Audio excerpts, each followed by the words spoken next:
you're over there to raise money for your real estate fund. Correct. From the guy from Burisma, because he's just a rich guy looking to diversify. They make a ton of money selling natural gas, and they want to invest it. Right. He's not interested in your pitch, and he says, by the way, since you're here, I'd like you to talk to the president of Poland. Yes. Who then calls you. Yes. Yes. It was coordinated by Vadim, but yes, eventually we somehow got connected on WhatsApp. And yes, calls me, invites me to Poland. I was on a plane. I was on a LOT flight from, or whatever the airline's called. I think it's LOT. From JFK within a couple days. And I flew directly to Warsaw for 36 hours, sat down with Kwasniewski, and he said, listen, we've got a great opportunity, energy independence for Ukraine. This company, Burisma, I joined the board. There's we've looked at your profile. I know, you've got Rosemont. You can raise, and the idea was to raise outside capital for Burisma. So they were like, come join the board. It's a very high paying opportunity. We didn't talk details on that in that particular meeting, but he's like, trust me, and there's a chance to build an equity position in this business, and this could be, the next Exxon of Ukraine or whatever. I think there's some discovery emails that talk about that. Yeah. So well, why wouldn't it have been? I mean, it was a real company. Exactly, real company, incredible management team, new age equipment. But why you? Why me? Because I was a bereaver. You're a true bereaver, huh? I was no. Why me? No, it's just interesting because you're raising money for a real estate fund, but then the guy from the natural gas company says, talk to the president of Poland about joining the board of our natural gas company. Right. Was Hunter Biden mentioned at all? Hunter Biden was not mentioned, though. I mean, I can't deny that they did some research about Rosemont Seneca Partners, but because it just seems like it was not mentioned. It was not mentioned to me. It's a little. I mean, you sound like a very capable business operator, but not someone who specializes in the energy sector. No, I've had a diverse portfolio. Right. Well, now you know a lot about energy. Now I do. Yeah, but then. Right. Agreed. I had one energy investment that we had made in Texas, but that's true. I was certainly not, by any stretch of the imagination, an expert in excavating natural gas. Right. But the president of Poland is asking you to join the board. I mean, by the way, lots of weird things happen in life. But I just kind of suspect that maybe this was all about getting Hunter Biden involved. I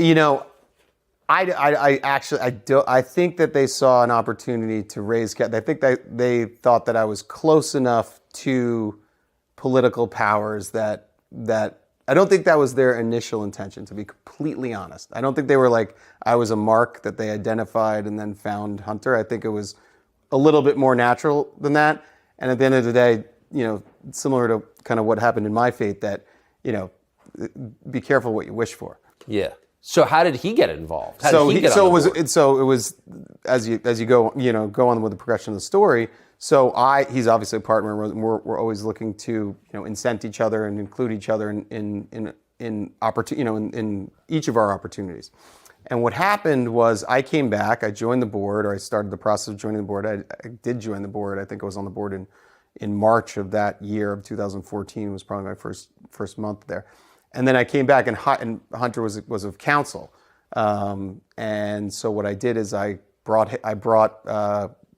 him on board, as counsel to legally represent the company and help them, and basically have a firm in DC that would look out for their best interests, or kind of their any kind of geopolitical. I'm sorry. I'm calling bullshit on just this one thing, okay? So this is a city filled with law firms. Yes. Where but Hunter was my partner. I know. I'm just saying, this is a city where the number one job for a college-educated Caucasian man is lawyer at a firm. Right, exactly. Right. And a lot of those firms deal with foreign transactions and business and whatever. Hunter Biden doesn't have actually a meaningful history as a practicing attorney. He's been in the kind of lobbying world. So, that's an influence play, right?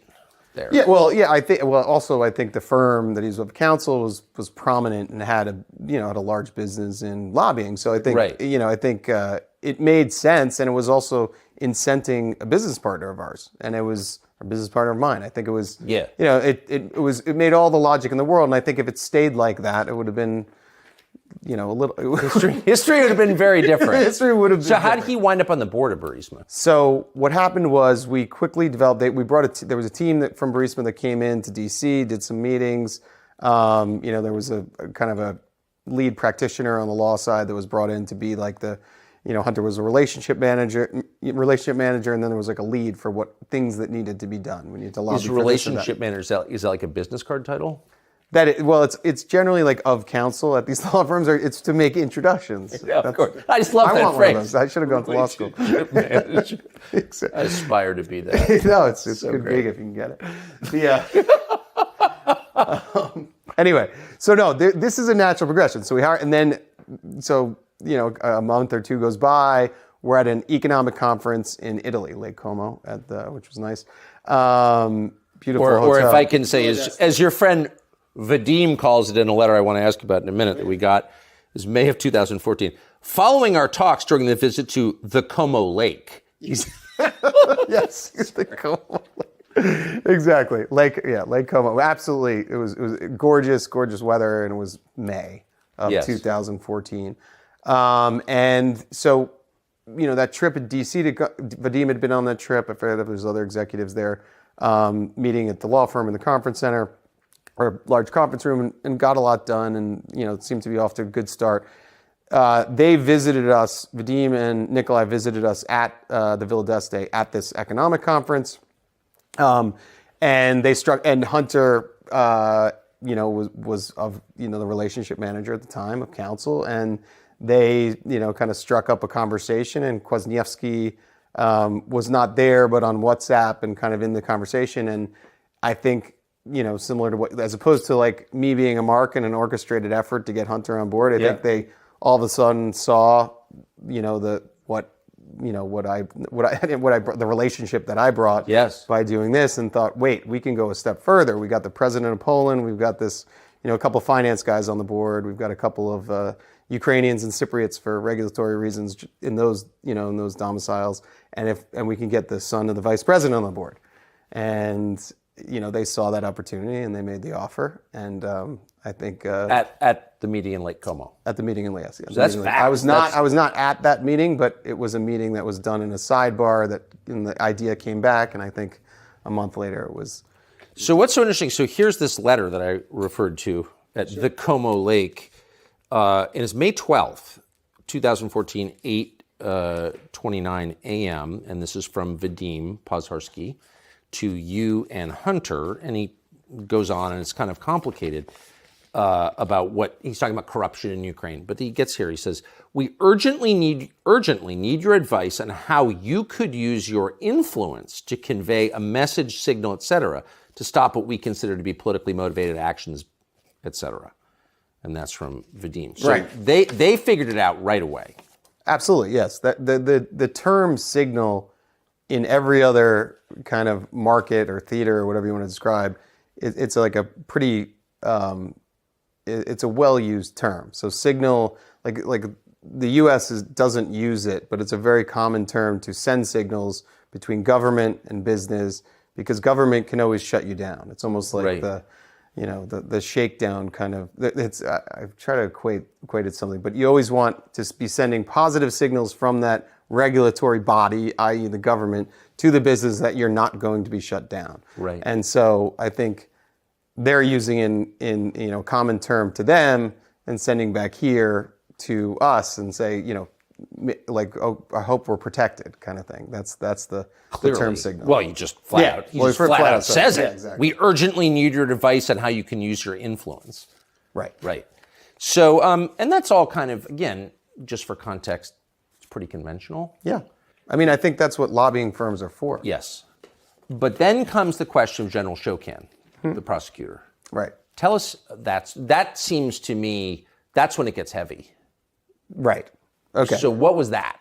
So Shokin was and I'm going to get the dates wrong, but Shokin was he was the prosecutor, the head prosecutor in Ukraine. And he was taking a close look at Burisma. So maybe not so different from an attorney general. Right. And but he was taking but much more case active, I think. Right. An attorney general is more of like a manager of Right. people that handle cases, and they have their independence. But this guy's the law. He's like the law, yeah. So the buck stops with him. Hence, the signals are more important in countries outside the United States. So Shokin is taking a close look at Burisma.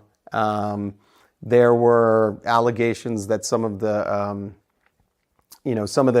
the deposits or some of the reserves were not authentically acquired or whatever it may be. And so those were like I think that was the genesis of the complaints. And there were always being in Ukraine and being in that part of the world, there was always kind of challenges that they were facing.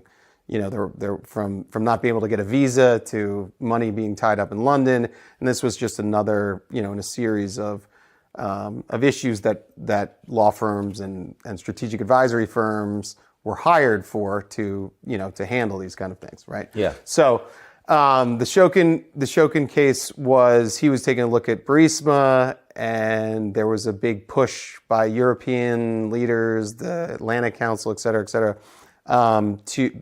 fire Shokin because he was corrupt. Like it's hard to kind of decipher who's it's all. Can I just ask you, just sidebar, like why would the Atlantic Council be getting involved in Shokin? Well, here. I mean, that's I mean, I think I don't know on the Shokin piece. I mean, again, this is the lead prosecutor in Ukraine, right? So if Ukraine is actually a country with sovereignty and not just a colony of, say, the neocons in the United States, like why wouldn't they just let Ukraine deal with their own? Like why would Western powers even get involved in who the chief prosecutor in Ukraine is? That's a question that I don't know. Younger people say the news is full of lies. Kennedy's motorcade. 239 people. The death of Jeffrey Epstein.